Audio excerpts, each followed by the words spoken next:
Chapter 11 of Allan and the Holy Flower. This recording is in the public domain. Allan and the Holy Flower by H. Rider Haggard. Chapter 11. The Coming of Dogeetah. The sunset that day was like the sunrise, particularly fine, although, as in the case of the tea, I remembered little of it till afterwards. In fact, thunder was about, which always produces grand cloud effects in Africa. The sun went down like a great red eye, over which there dropped suddenly a black eyelid of cloud with a fringe of purple lashes. "That's the last I shall see of you, my old friend," I thought to myself, "unless I catch you up presently."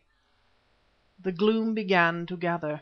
The king looked about him, also at the sky overhead, as though he feared rain, then whispered something to Babemba, who nodded and strolled up to my post. "White Lord," he said, "the elephant wishes to know if you are ready, as presently the light will be very bad for shooting." "No," I answered with decision, "not until half an hour after sundown, as was agreed." Babemba went to the king and returned to me. "White Lord, the king says that a bargain is a bargain, and he will keep to his word. Only you must not blame him if the shooting is bad, since of course he did not know that the night would be so cloudy, which is not usual at this time of year." It grew darker and darker, till at length we might have been lost in a London fog. The dense masses of the people looked like banks, and the archers, flitting to and fro as they made ready, might have been shadows in Hades. Once or twice lightning flashed and was followed after a pause by the distant growling of thunder. The air, too, grew very oppressive. Dense silence reigned. In all those multitudes no one spoke or stirred. Even Sammy ceased his howling, I suppose because he had become exhausted and fainted away, as people often do just before they are hanged. It was a most solemn time. Nature seemed to be adapting herself to the mood of sacrifice, and making ready for us a mighty pall. At length I heard the sound of arrows being drawn from their quivers, and then the squeaky voice of Imbozwi saying, "Wait a little, the cloud will lift. There is light behind it, and it will be nicer if they can see the arrows coming." The cloud did begin to lift, very slowly, and from beneath it flowed a green light like that in a cat's eye. "Shall we shoot, Imbozwi?" asked the voice of the captain of the archers. "Not yet, not yet, not till the people can watch them die." The edge of the cloud lifted a little more. The green light turned to a fiery red thrown by the sunk sun, and reflected back upon the earth from the dense black cloud above. It was as though all the landscape had burst into flames, while the heaven over us remained of the hue of ink. Again the lightning flashed, showing the faces and staring eyes of the thousands who watched, and even the white teeth of a great bat that flittered past. That flash seemed to burn off an edge of the lowering cloud, and the light grew stronger and stronger, and redder and redder. Imbozwi uttered a hiss like a snake. I heard a bowstring twang, and almost at the same moment the thud of an arrow striking my post just above my head. Indeed, by lifting myself I could touch it. I shut my eyes and began to see all sorts of queer things that I had forgotten for years and years. My brain swam and seemed to melt into a kind of confusion. Through the intense silence I thought I heard the sound of some animal running heavily, much as a fat bull eland does when it is suddenly disturbed. Someone uttered a startled exclamation, which caused me to open my eyes again. The first thing I saw was the squad of savage archers lifting their bows. Evidently that first arrow had been a kind of trial shot.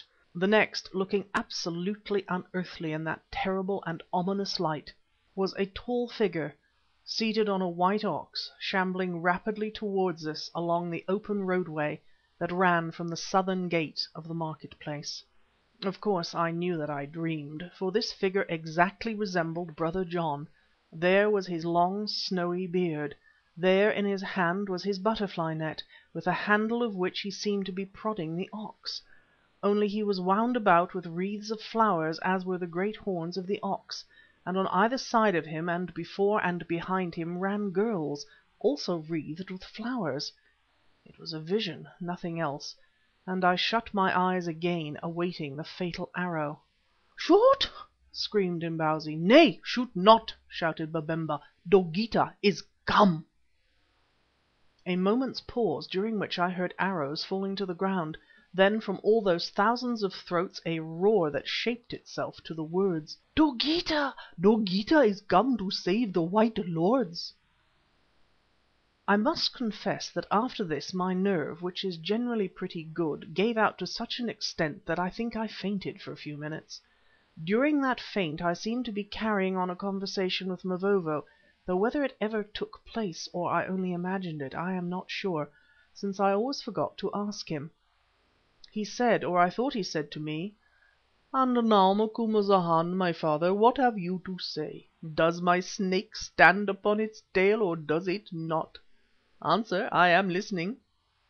To which I replied, or seemed to reply: "Mavovo, my child, certainly it appears as though your snake does stand upon its tail. Still, I hold that all this is a phantasy, that we live in a land of dream in which nothing is real except those things which we cannot see or touch or hear, that there is no me and no you and no snake at all, nothing but a power in which we move, that shows us pictures and laughs when we think them real."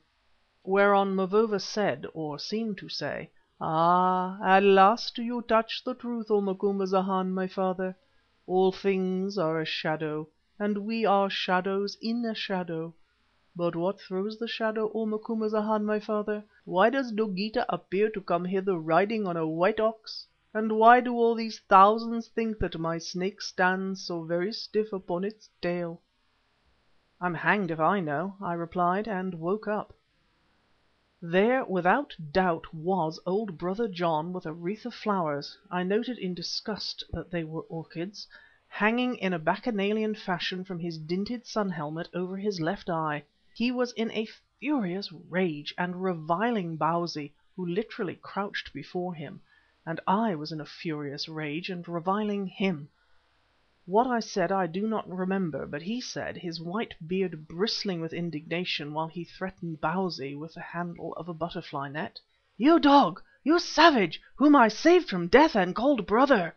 What were you doing to these white men who are in truth my brothers, and to their followers? Were you about to kill them? Oh, if so, I will forget my vow. I will forget the bond that binds us, and—" "Don't, pray don't," said Bausi. "It is all a horrible mistake. I am not to be blamed at all. It is that witch doctor Imbozwi whom by the ancient law of the land I must obey in such matters. He consulted his spirit and declared that you were dead, also that these white lords were the most wicked of men, slave traders with spotted hearts, who came hither to spy out the Mazitu people and to destroy them with magic and bullets." "Then he lied," thundered Brother John, "and he knew that he lied." "Yes, yes, it is evident that he lied," answered Bausi. "Bring him here, and with him those who serve him." Now, by the light of the moon, which was shining brightly in the heavens, for the thunderclouds had departed with the last glow of sunset, soldiers began an active search for Imbozwi and his confederates. Of these they caught 8 or 10, all wicked-looking fellows, hideously painted and adorned like their master, but Imbozwi himself they could not find. I began to think that in the confusion he had given us the slip, when presently from the far end of the line, for we were all still tied to our stakes, I heard the voice of Sammy, hoarse it is true, but quite cheerful now, saying: "Mr. Quatermain, in the interests of justice, will you inform his Majesty that the treacherous wizard for whom he is seeking is now peeping and muttering at the bottom of the grave which was dug to receive my mortal remains?" I did inform his Majesty, and in double quick time our friend Imbozwi was once more fished out of a grave by the strong arms of Babemba and his soldiers, and dragged into the presence of the irate Bausi. "Loose the white lords and their followers," said Bausi, "and let them come here."